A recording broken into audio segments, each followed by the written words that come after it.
Before immigrating to the United States, my parents sat me down to explain the opportunities I would have with an American education. However, the right we often take for granted, the right to simply go to school, has not always been accessible to everyone. In 1965, the fourth wave of immigration hit the United States, straining public resources and prompting authorities to question which privileges should be reserved for American citizens. Education has long been seen as a privilege tied to the responsibilities of citizenship, but debates continue about whether certain rights like access to education should be extended to immigrants to help them contribute to the nation's growth. The landmark Supreme Court case Plyler v. Doe in 1982 upheld the right of undocumented children to access free public K-12 education, marking a pivotal moment in the ongoing debate over immigration, education, and equal protection under the law. The ruling emphasized how access to education fosters integration and enables individuals, regardless of legal status, to contribute meaningfully to society.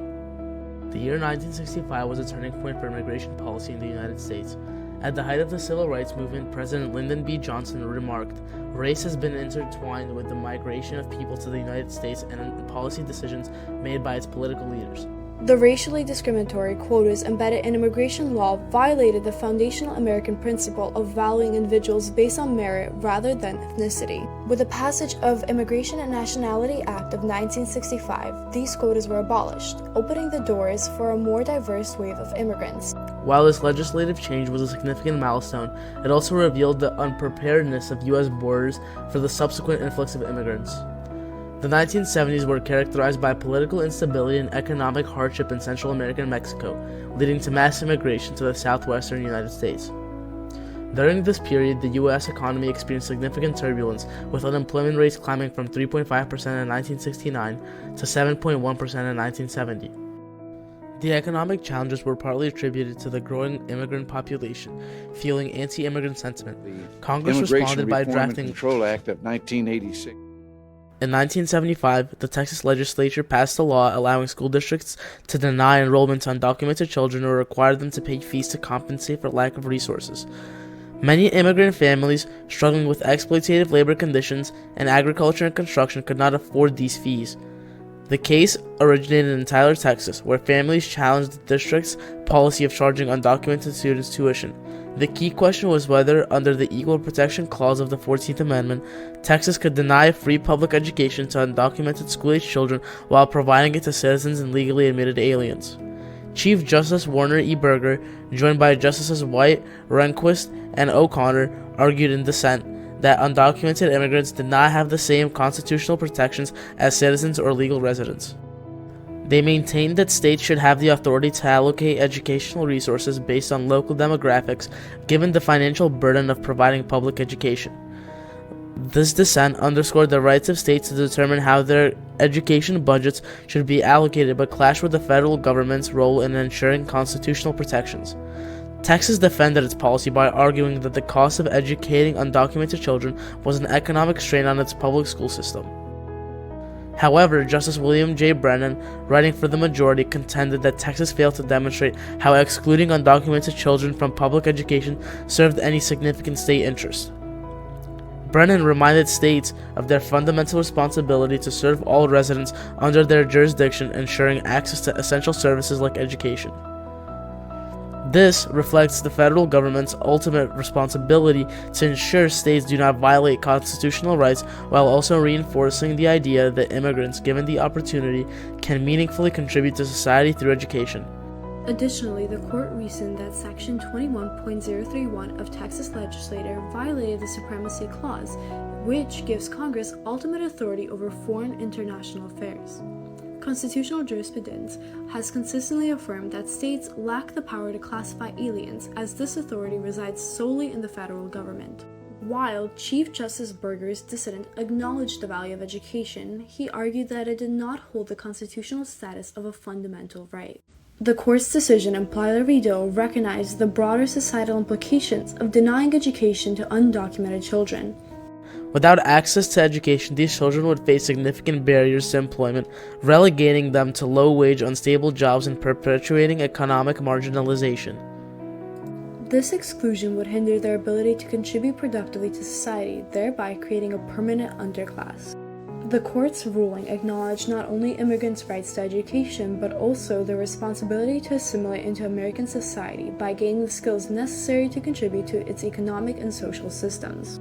Census data from 1989 suggests that foreign-born men ages 16 to 24, the demographic most affected by these education bans, had significantly lower wages than U.S.-born individuals of the same age range. This perspective was reinforced by earlier cases, such as Lau v. Nicholas, 1974.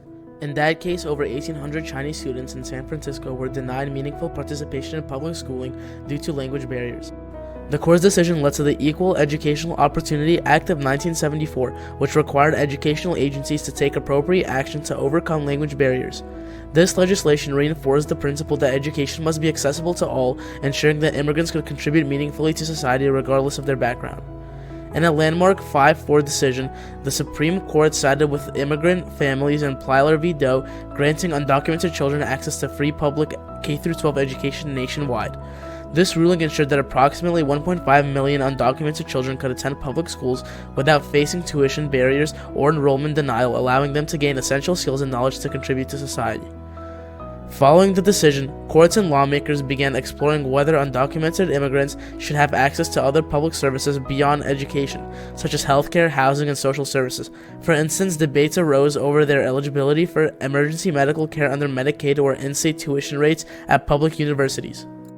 Although Plyler v. Doe does not directly address higher education or affirmative action, its emphasis on equitable access to education has shaped discussions around whether undocumented students should benefit from such policies. Programs like Deferred Action or Childhood Arrivals have played a pivotal role in helping undocumented students attend college by providing work permits and protection from deportation. Colleges and universities that promote diversity, equity, and inclusion (DEI) recognize their responsibility to provide resources for undocumented students, such as scholarships and counseling. While the U.S. grappled with the issue of undocumented children's education, international counterpart countries in the European Union have also confronted this dilemma. In Spain, the Organic Law 4 out of 2000 on rights and freedoms of foreigners in Spain and their social integration guarantees the right of education for all foreign minors under 18 regardless of legal status. In 2021, they took a step further and the Spanish government passed laws to provide access to residence and work permits for unaccompanied children. On a broader scale, the European Union's Charter of Fundamental Rights guarantees the right to education and access to vocational and continuing training for everyone within the EU. However, these laws are interpretable, so while countries like Spain, Belgium, Bulgaria, and more take on the responsibility to provide education to undocumented children, on the other side, countries like Hungary, Latvia, and Lithuania cite economic constraints and national security concerns against doing so. Despite the protections established by Plyler, some states have attempted to argue immigrants place a financial strain on public resources, but many overlook the responsibility these families fulfill by contributing to local economies through taxes and labor. For example, in 2022, it was shown that immigrant households paid nearly 1 in 6 tax dollars collected by the government. Over a quarter of workers in agriculture and in construction are immigrants. Their importance only continues to grow as 27.7% of the health industry is composed of immigrants. In our state of New York, that number is over half. The right to education, therefore, is not just a burden, but a shared investment in the future where all residents contribute to society's well-being. Texas Governor Greg Abbott has expressed intent to overturn Plyler v. Doe. In the league draft opinion that overturned Roe v. Wade, Abbott argued that just as states now determine abortion rights, they should also decide whether to provide education to undocumented immigrants, a right not explicitly protected by the Constitution. While Plyler v. Doe's future remains uncertain, its impact on millions of undocumented children and its influence on America's perspective on education cannot be overstated. The case serves as a reminder that certain rights, such as education, must transcend citizenship to preserve the principles of equity and integration. This decision reminds us that rights and responsibilities are inseparable in a democratic society. Ensuring the right to education for undocumented children is not just a legal obligation, but a collective responsibility to nurture society where all individuals, regardless of status, have the opportunity to contribute to a common good.